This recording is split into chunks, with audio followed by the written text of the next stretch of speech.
Hi there, and welcome to another life-giving sermon podcast from Resurgent Church. At Resurgent, we endeavor to bring a word that is both encouraging and relevant to your everyday life. So sit back, enjoy the sermon, and for any more information, check out our website at www.resurgentchurch.ca. So when it comes to the subject, when it comes to the matter of identity, it's something that we all go through, who we are.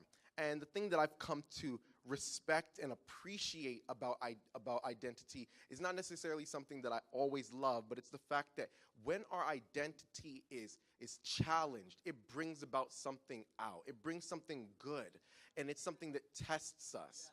Now, for some of the students that are in the room, or even some of the people that are in the workplace, or just working with your families, you can come to understand that being tested is not always the most fun thing. It's not always pretty. There's no hoorah about being tested all the time. But the thing is, about testing, it's draining. It takes a lot out of you, but it also can bring something beautiful out of you. It can press a diamond out of you. There's that pressure that brings about something that is good when we walk in identity, and that identity is being challenged. Now, when we're going into the movie and thinking about this movie, Lion King, identity comes up a lot, and the main character, Simba, he has a lot to learn when it comes to this. Now, as I was getting ready and I was watching this movie, just rewatching it, although I've watched it like 1,000 times, my parents were like, turn off that movie. We've all watched it. We raised you on this movie. And I'm still like, it's classic. It's classic. I'm going to watch it over again. So I'm watching it for preaching purposes. And I'm like, God, what do you want me to learn from this movie? And as I was watching it, the one thing that I came to understand, not so much about identity, but about myself, is that I'm not a quiet movie watcher. Like, I've tried, it just doesn't work. So I'd like to say to you that I could watch a movie and I grab my popcorn and I just sit down and I watch the cinematic beauty and I'm able to just appreciate it all in silence, but that is not the case.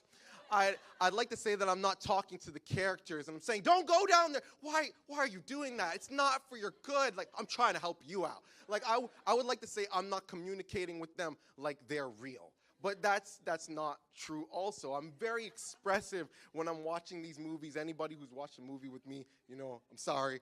You already know how it is. It's because I see something in these characters, as I said, as if they're real, but I see something in these characters in which I'm invested in. I've come to know their story. I've come to know their journey. And I'm saying that I know that there is more on your life than what is being shown right now. There is something that is inside of you that with that pressure, it's going to come out. But you want to know when I really get invested in these main characters? It's when they're being challenged, when somebody comes and they challenge them. There's something that comes into me. There's an energy that comes out, and it always brings about the same question. Every single time, the same question. It's, who do you think they are? Do you know who she is? Do you know who he is? And like, even when I think about the movie, whether it be Black Panther or all these other movies that go through, there's a scene where even the king, everybody's thinking that he's dead, everybody's thinking that he's gone. And then he rises from the ashes and he says, I did not yield. I am not dead. And everybody's like, he's alive. And I'm like, that's right. He's not dead. He's alive. I'm invested in this because there is so much more on his life. And as I was thinking about this for Lion King, whether it be Black Panther, any movie that's got that victorious spin to it, and I'm just like, yes, is that how much more is God like that for us? When he's watching us in our everyday situations that seem completely hopeless, where we're stuck and we're like, God, I've been praying about this for a long time. God, I've been seeking you out for this, and you seem further than ever. How am I supposed to move forward in this situation? It's in those moments in which God, he steps into your situation and he starts to affirm your identity. He starts to change things. He starts to turn them around. And that's when I started to realize that he is so for us. He's cheering the same way that I'm cheering, and even more so, he's cheering for us because he's got a plan for us. And even to the title, when it goes Returning to Pride Rock, there's a sense of home. Home is something that we all long to be able to go back to. We want to be able to find a place where we're safe, where we're secure, and where identity can thrive. And that's what God, he wants for us. So even using this title as a metaphor, even weaving it through the movie, is that God, he's wanting to move you forward to find that home in him. The verse that we're going to be using, it's going to be in Psalms. There's going to be a couple verses, but the first verse we're going to be talking about is Psalms. Now, the writer in Psalms, he stumbled upon something amazing that has to do with identity, and he says this. He says, I praise you because I am fearfully and wonderfully made. Your works are wonderful, and I know that full well.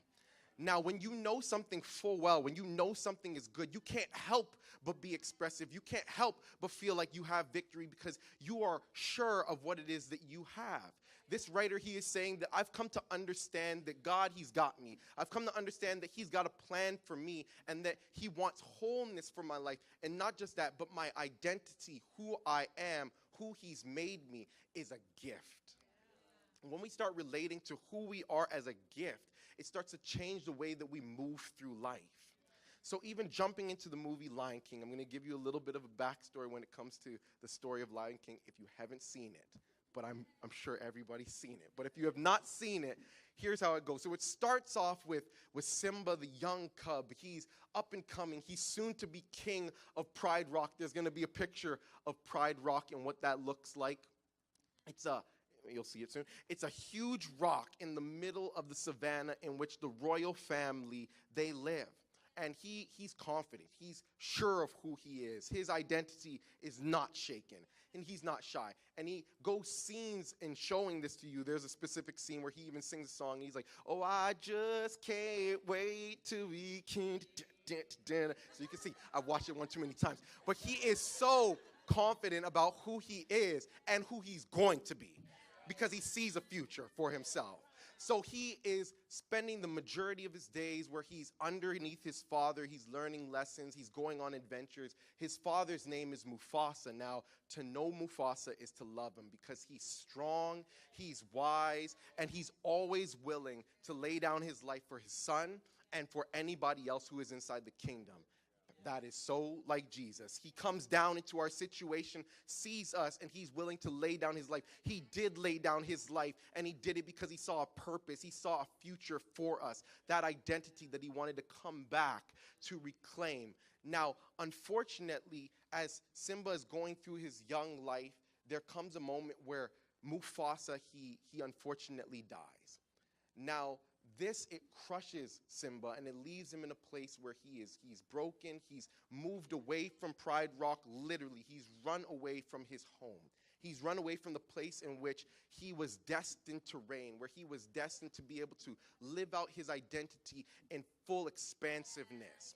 And he's all alone. And when I look at this, it shows to me that it's so easy for us to lose our identity or our sense of who we are when we're not sure of the value of it, or we're not able to see how it can move us forward, when we can't see the value of it, which leads me to my first point, which is reclaim your flame.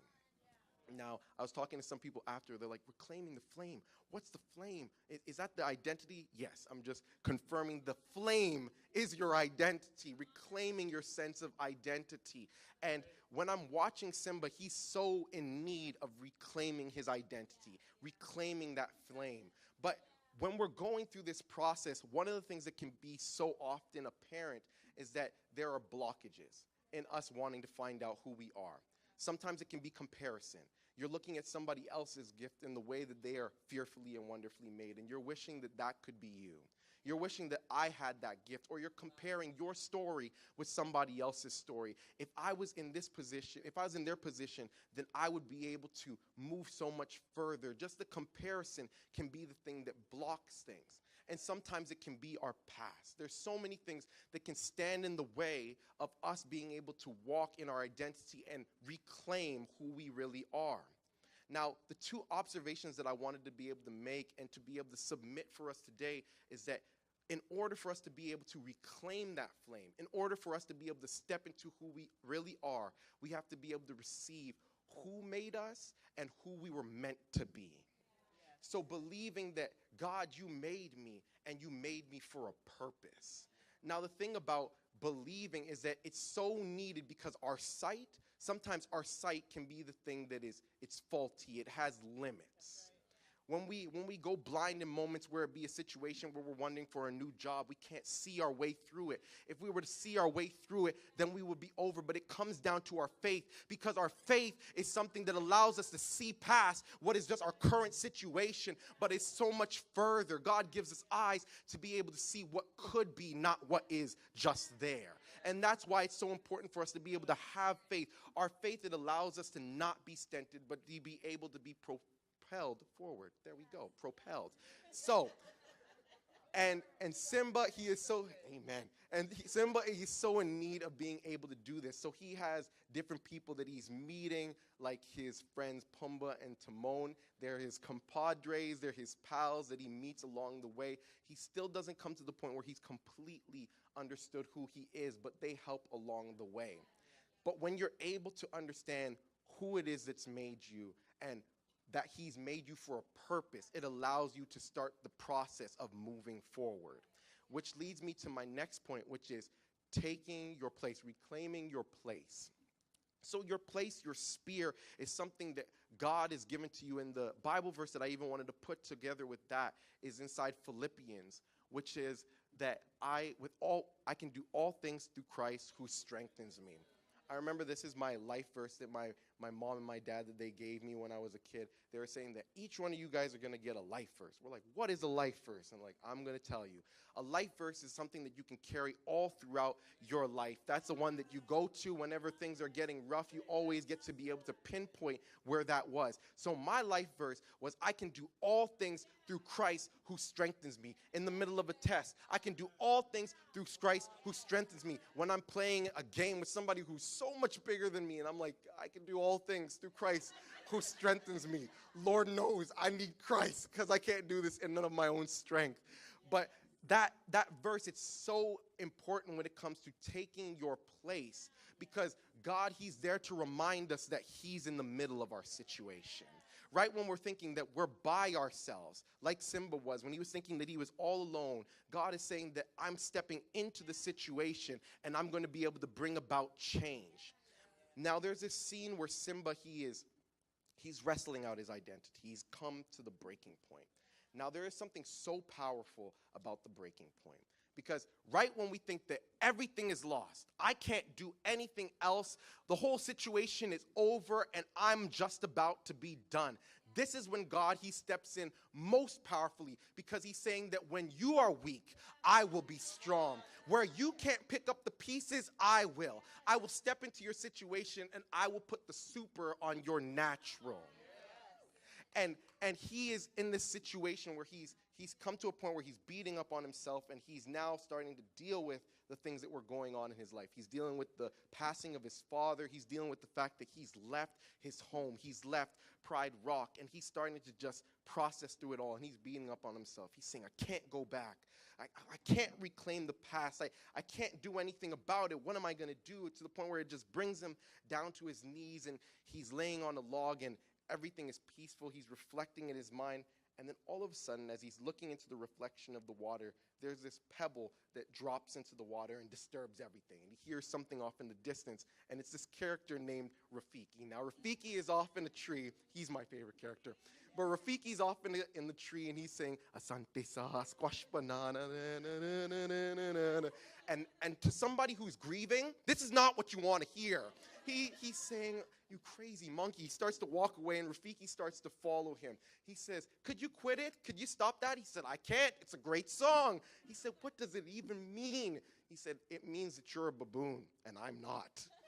And when I'm listening to this, I was like, why is this so powerful? Why does this speak to me? God, why are you telling me that sometimes when we're not walking in our identity, when we're not walking in who you made us to be, we're susceptible to believe anything.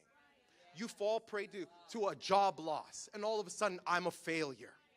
Your kids, you're trying to figure out how to raise them, how to be able to make them propel into their future, and all of a sudden, I'm a bad parent. You're in school and you failed one test, or you're just trying to scrape by, and you're like, I'm not that smart. You start to adopt things that God never placed in you. And I'm just here to speak over somebody that if those things have been spoken onto you, that's not from God. He's here to say that you're fearfully, you're wonderfully made. You can do all things through me who strengthens you, and you will be the head, not the tail. You are more than a conqueror. And that is why I came into your situation. When you're at your breaking point, that's when you're going to have a breakthrough. That's what God is wanting to say to you. So he's at that breaking point. He's in that moment where he's feeling like all is lost. And he's saying, who are you? Simba's saying to Rafiki, who are you? He said, the question is, who are you? I said, Jesus, you're too good. Who are you? And he said, I used to know, but I'm not so sure anymore. And he continues to say the same thing over, and they go through a whole conversation where they bring up the past. They bring up his father because he knew his father, and they start to hash things out. Even there's just a braveness to Rafiki because he's a baboon, and if I was the lion, I'd be like, I could eat you. But moving along with that, he's talking about the fact that your past, it cannot define you. You got to learn to let it go. And yes, the past can hurt, and I understand that there are situations in this room, ones that I don't even know about, that God alone is the one who knows about your situation, and I'm not here to devalue whatever has gone on with you, but I'm here to encourage you to say that your past is not going to be the end of you, but rather you have a new beginning, and God wants to be able to bring that about. Your situation in your past, the thing about the past is that it's no respecter of persons. It doesn't have a respect for us. All it wants to do is hold us. Its place is to hold. But God, his place is to set us free from our current situations and help us to become who we really are. And yes, the past can hurt, but are you going to learn from it, or are you going to run from it? And I'm thinking that I'm going to learn from it. Because there's some situations that people have been in this room, and you're saying, why have I gone through this situation? Why did that have to happen? I'm sure that it didn't have to happen. If there's a God in heaven, why is it that I'm going through what I'm going through? And I'm here to tell you that even in the midst of those situations where it seemed that there was no purpose, God has a way of turning all things out for good. Those things that you thought were useless, God's going to bring about a lesson in which you're able to come out of that pit, and you're able to move forward. You're able to grow in your identity, stronger in your identity. And that's the power of being able to move away from your past and to take your place. Taking your place, it takes a step of faith. As I said, it's moving past what you can physically see and closing your eyes and allowing God to give you eyes to be able to see the unseen. And that's a powerful thing, because when you're starting to believe for the unseen, it brings about fruit that you've never seen before. It goes past what your normal is. Who here wants to go past the normal? I don't want just normal in my situation. I don't want to just make it. I want to be able to go above and beyond. And the good news is that we serve a God who specializes in above and beyond. He never does something that is just so. He wants to be able to bring us into a place that is abundant. And that's his plan for us. And that's about taking your place. Your place is so much more than what we've become. And the thing is, it's always growing. We were having a message here a couple weeks ago with Jason Cass, and he was talking about something that really touched me, is that seasons, they never stay the same. So you could be in one season of your life and you're thinking that this is going to be the season in which I stay in. But the beautiful thing about seasons is that it's always changing. It's always moving to another. It's never going to stay the same. And with a new season, it comes a new you. And with a new you becomes new purpose. With new purpose, God, he's able to show up in a new way. And that just goes to you being able to take your place. Which leads me to my last point, which is let the king do his thing. Yeah, it rhymes. Let's go. So you let the king do his thing. And the last verse that we're going to be referencing, it falls in Isaiah. There's this prophet in the Bible. His name is Isaiah. I like to parallel him with Rafiki, because Rafiki, he's able to see things. And Isaiah, he's foretelling of a king to come. He's foretelling of somebody who's going to step into this world, and he's going to change history. Not just the stories that are going on in the day that he was in, but for history to come. He's going to be a hero who's going to shake things up, a savior that's going to shake up the world and is going to save it from its current state. And when I say current state, the one thing that I want to be able to make clear is that it doesn't mean that our situations become all beautiful, that everything becomes rose petals. But what it means is that we walk with the person who can take it on his shoulders and carry us to the places that we couldn't carry ourselves. God's not saying that you're not going to have trials, but he's saying that in the midst of those trials, I'm going to be there with you. And if I'm there with you, then everything will be all right. It might not feel like you have peace in yourself, inside your flesh, but you're going to have a knowing. And for so much time, I've been wondering to myself, when they say peace that will surpass, it's a Bible verse that talks about peace that will surpass your understanding. I say, God, does that mean that I'm not going to feel it anymore? Does that mean that when I come off stage, I'm not going to have the nerves in my stomach? It does not mean that. But what it means, though, is that I have a knowing. I have a knowing that no matter where I go, no matter what I do, God, you're going to be there with me. Whether I'm in the high points of my life or the low points of my life, you will not leave me and you will not forsake me. God, you are always there. So I'm going to let you do your thing because I can't do it, but I know that you can. And I'm going to read this verse. I don't even think I read it, but it's so good. So we're going to go to it. What Isaiah says is, he says this, "For unto us a child is born, to us a son is given, and the government will be on his shoulders. And he will be called Wonderful Counselor, Mighty God, Everlasting Father, Prince of Peace." Now, this was a verse that was so speaking to the expectation of the time and the expectation that the earth was yearning for, and God was stepping into that yearning. There's one more scene that I want to show you that Simba has to walk through when he's coming to the fact where he's letting things take its rightful place. It's taking its rightful order. Now, for us, it's the King Jesus. For him, it's the circle of life. He's allowing himself to step into his rightful place in the circle of life, going back to Pride Rock, going back to his home, and with us going back to the place in which God is having his arms wide open and saying, this is where I wanted you all along. Simba, he steps into his rightful place as king. And as we're getting ready to close, I'm going to invite the band to come to the stage. And I'm so wanting us to be able to walk into a moment where we're reclaiming what God has for us, to be able to walk into this sense of home that he has for us, which is in him.